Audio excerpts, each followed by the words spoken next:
ليش يقصفوني؟ ليش يقصفوني؟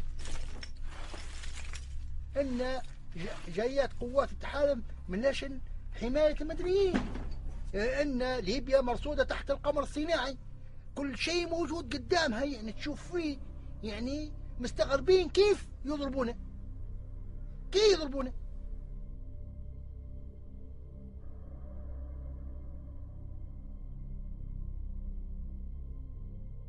We looked at 8 sites across western Libya in which 72 civilians lost their lives. Overall, NATO took a lot of measures to minimize civilian casualties. The choice of targets, the choice of weapons, the timing of the attacks. But these 72 people did lose their lives. And until now, NATO has taken a position of denial. They refuse to acknowledge that civilians died. They refuse to give information about how they died. And they refuse to investigate. It's this lack of transparency that's deeply troubling. Our job is to monitor the violations, no matter who is committing them. And that means gaining access to the areas. It means interviewing people on all sides. And it means holding all the parties accountable. We were in Tripoli and heard news about a NATO strike that killed dozens of people. When I got to Madra the day after the attack, both of the homes were still smoldering. Relatives were distraught and in shock.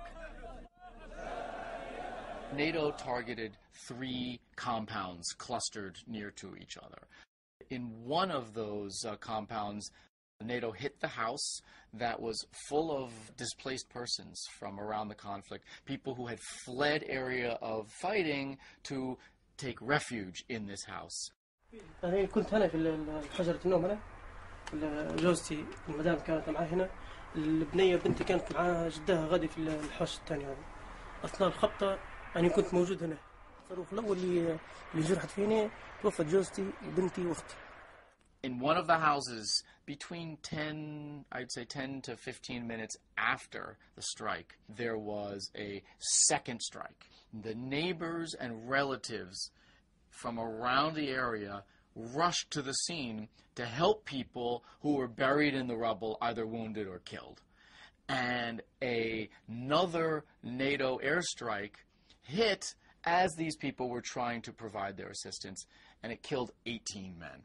In Madra, we believe one of the weapons used was the GBU-12, which is a laser-guided munition. It's incredibly precise, and it is guided to the target by the shooter, who has infrared optics. And this allows the shooter to observe the target with a high degree of clarity. We wonder how they chose these 2 houses. Why were they considered legitimate targets? But the second strike on the people who came to help, the shooter would have in all likelihood seen that people were digging through the rubble. So it raises very serious questions about whether this was a legitimate target. Maybe it was an unlawful target, meaning a violation of the laws of war.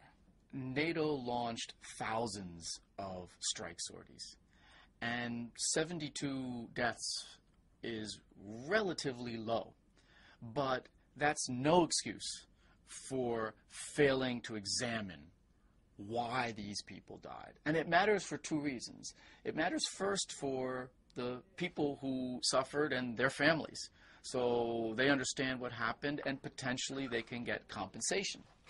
But it also matters for future campaigns, because if you don't examine what went wrong, why a civilian died, then you will not learn from mistakes.